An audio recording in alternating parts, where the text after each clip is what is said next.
As the climate in Europe warmed and security conditions began to improve a few hundred years after the fall of the Roman Empire, we see that populations begin to bounce back in Europe. We see such agricultural innovations as the heavy plow being introduced, which improves agricultural yields in some of Europe's denser soils.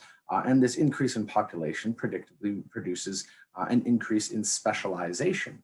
And of course, once we have increases in specialization, what we end up with is specialists trading with one another, which means, of course, we need financing for long distance trade.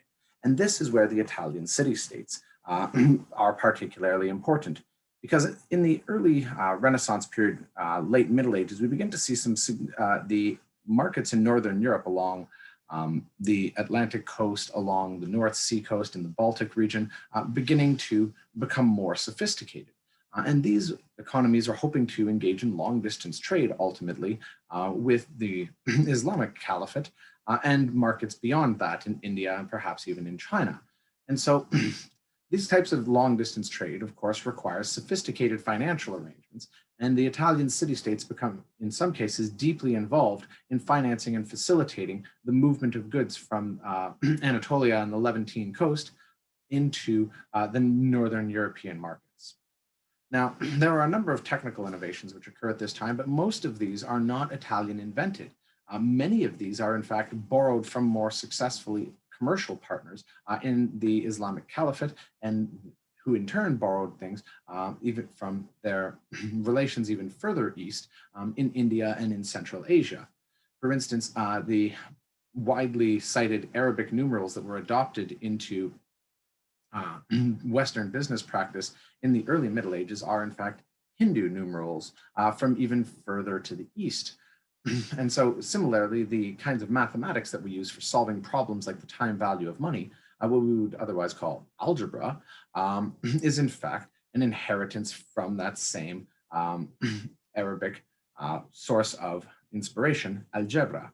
And this gives us a much richer understanding of where these sort of Italian bankers got their kit from. One of the interesting figures of that particular period is Leonardo of Pisa, otherwise known to school kids as Fibonacci. You may remember the famous Fibonacci sequence 1, 1, 2, 3, 5, 8, 13, 21, and so on. And most school kids are familiar with this, but what Fibonacci is mostly famous for is having produced an early mathematical textbook.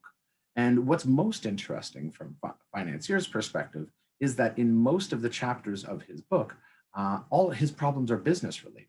So this isn't a mathematics textbook. This is a finance textbook to train the up and coming children in the wealthy families of these Italian city-states that are engaging in long distance trade. Now, during this period, retail bankers typically worked at a table or a bench in a public square so that their business was being conducted open and honestly, where they could be effectively supervised. And these people would act as basic money changers and would allow some netting of payments between the locals. But in general, what we found is that these sorts of retail bankers often operated under the purview of larger scale banking operations that were usually embedded in commodity trading or industrial organizations of the period.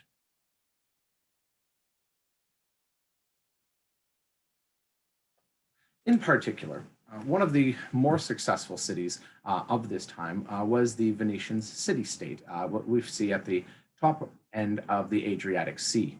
Venice is particularly defensible, having been built up on a series of sandbars and a lagoon that is difficult to attack from land and equally difficult to attack from the sea. Leveraging their security and their geographic position roughly midway between Northern European markets and Levantine markets, they became an important center for trade, using the exact same kinds of financing techniques that the Athenians and the Romans had before them. Now, when you engage in a widespread trade, because of course Venice as a small island city-state can't feed itself with its local food products, you end up dealing with a large number of trade partners and doing business in a large number of different countries, which of course means that you'll end up with a large number of different kinds of currencies floating around your markets after a little while, which of course complicates trade.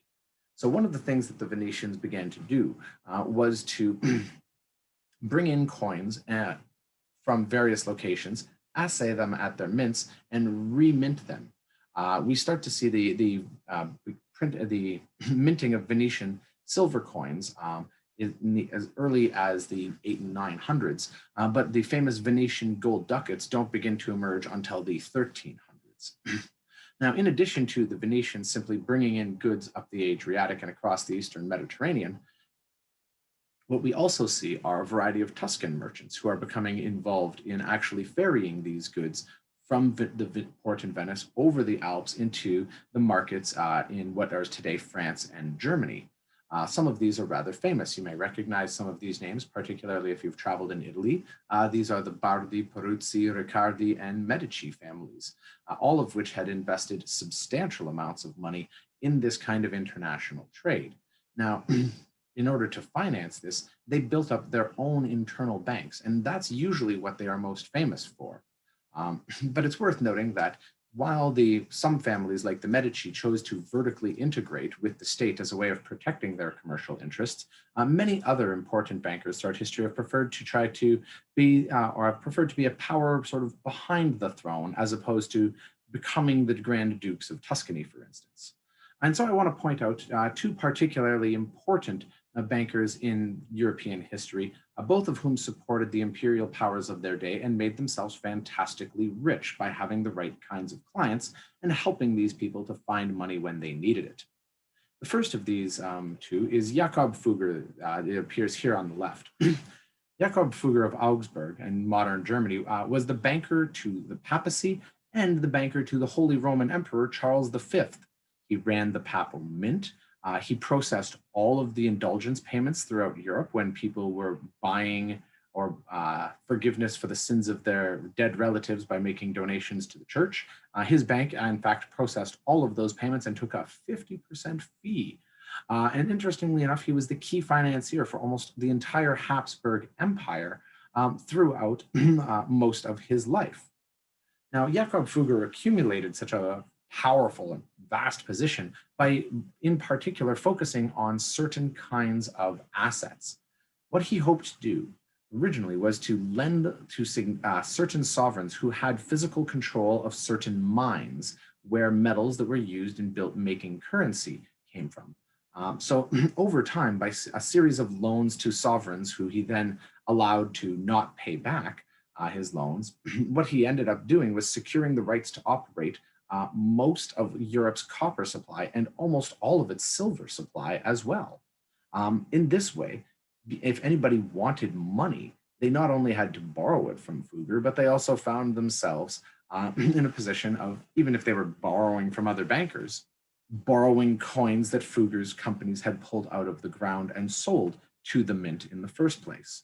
Effectively, what he had done is, rather than vertically integrating with the state, he chose to vertically integrate with the money supply, which of course leads to his famous dictum, which is that the king reigns, but the bank rules.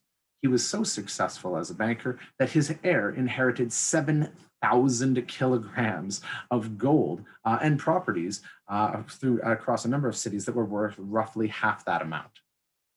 The other famous imperial banker is actually one of the primary financiers of the British Empire several hundred years later, Nathan Rothschild.